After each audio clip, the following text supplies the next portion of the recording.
আজ আমি আলোচনা করব management for motor neuron disease MND.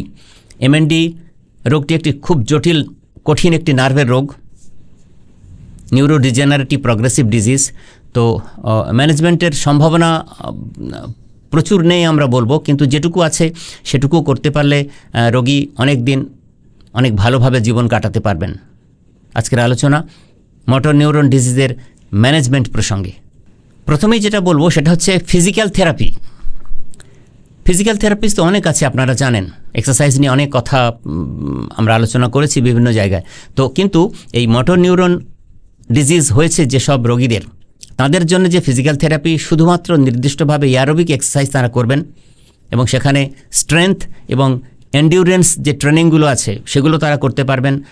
তারা প্র্যাকটিস করবেন range of motion exercise, trunk lifting exercise, এগুলো তারা করতে পারবেন। কেন না, এগুলো করলে স্ট্রেংথ ক্যাপাসিটি বাড়বে এবং মোবিলিটি বাড়বে, ইমপ্রুভমেন্ট প্রসেস অনেক অ্যাক্টিভেটেড হবে খুব তাড়াতাড়ি। এছাড়াও করতে হবে লিম্ব রিল্যাক্সেশন আর গেট লিফটিং ট্রেনিং। এগুলো সবই কিন্তু ফিজিক্যাল থেরাপিস্টের মধ্যে পড়ে। অবশ্যই খুব প্রশিক্ষিত ফিজিওথেরাপিস্টের তত্ত্বাবধানে এবং বিশেষজ্ঞ নিউরোলজিস্টের পরামর্শক্রমে এই প্রক্রিয়া কিন্তু আপনাকে চালিয়ে যেতে হবে। সম্প্রতি বিভিন্ন গবেষণায় উঠে এসেছে যে আপার মোটর এবং লোয়ার মোটর এরিয়ার যে লিম্বসগুলো আছে, আপার এক্সট্রিমিটি এবং লোয়ার এক্সট্রিমিটি, তাদের যে স্ট্রেচিং এক্সারসাইজগুলো সেগুলোও কিন্তু মোটর নিউরন রোগীদের ক্ষেত্রে ফলপ্রসূ হতে পারে। দ্বিতীয় বলবো স্পিচ থেরাপির কথা। কেননা এই মোটর নিউরন ডিজিজ এমএনডি রোগীদের কথা বলতে জড়তা দেখা দেয়, হোর্সনেস অফ ভয়েস দেখা দেয়। তো সেক্ষেত্রে স্পিচ থেরাপি অনেকটা ভূমিকা পালন করতে পারে স্পিচ ইনিশিয়েশন এবং স্পিচ ক্ল্যারিটি ফিরিয়ে আনার জন্যে। রোগ লক্ষণ অন্যান্যভাবে কমার পাশাপাশি যদি স্পিচ থেরাপি কন্টিনিউ করা যায় তাহলে এই রোগীদের speech related, vocal cord related সমস্যাগুলো অনেকাংশে প্রশমিত হতে পারে। তৃতীয় পয়েন্টটি বলবো ভিটামিন সাপ্লিমেন্ট। ভিটামিন কিন্তু খুব জরুরি, কারণ এই ভিটামিন মূলত পাইরিডক্সিন, সায়ানোকোবালামিন, এই দুটি ভিটামিন, বি গ্রুপের এই দুটি ভিটামিন ভীষণভাবে মোটর নিউরনসগুলোকে, তার যে ড্যামেজ হয়েছে সেগুলো রিপেয়ার করতে খুব বেশি সাহায্য করে। সেজন্যে এই ভিটামিন বি রিলেটেড সাপ্লিমেন্ট, সেগুলো ডায়েটারি সাপ্লিমেন্ট বা নিউট্রিশন সাপ্লিমেন্ট হিসাবে, মেডিসিন তো নয়, এই রোগীদের জন্যে খুবই কার্যকরী হতে পারে। এছাড়া এই মোটর নিউরন ডিজিজে আক্রান্ত হলে মানুষ, আমরা আগের আলোচনায় বলেছি যে একটা জিনিস হয়তো হাতে তিনি ধরে আছেন কিন্তু সেই গ্রিপ তার থাকছে না, গ্রিপের সেই জোর থাকছে না, হাত থেকে পড়ে যাবে পরিস্থিতি। সেক্ষেত্রে কি হয় না, অকুপেশনাল থেরাপি কিন্তু ভীষণভাবে কাজে লাগে। প্রশিক্ষিত থেরাপিস্টের, ওটি থেরাপিস্টের তত্ত্বাবধানে এই থেরাপিটি নিতে হবে।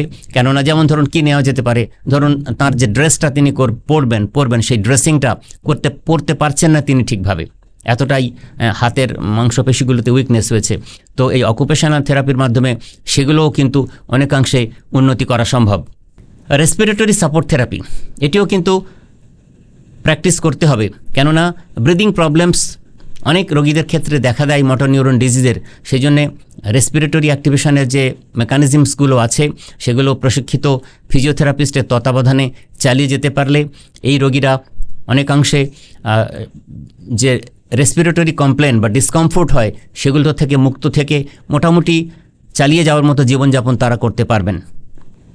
কয়েকটি খাবার আছে নির্দিষ্টভাবে, এগুলো বিভিন্ন ধরনের ফুড রিসার্চ রিলেটেড যেসব জার্নালস আছে সেখানকার গবেষণাপত্র থেকে পাওয়া, সেখানে দেখা যাচ্ছে যে সব ধরনের বাদাম, অ্যাপ্রিকট আর কমলা লেবু, এই খাবারগুলি মোটর নিউরন ডিজিজে আক্রান্ত রোগীদের জন্য ভালো।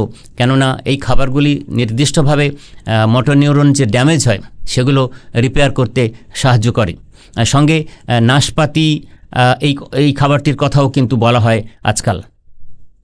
সবশেষে ম্যানেজমেন্টের জন্যে মোটর নিউরন ডিজিজের রোগীদের জন্যে যেটা করতে হবে, কেননা কঠিন রোগে আক্রান্ত হলে মানুষের মনোবল ভেঙে যায়, ভেতর থেকে তাকে সেই সাহস শক্তি জোগাতে গেলে তার জন্য তার সাইকোলজিক্যাল এবং ইমোশনাল সাপোর্ট কিন্তু দরকার।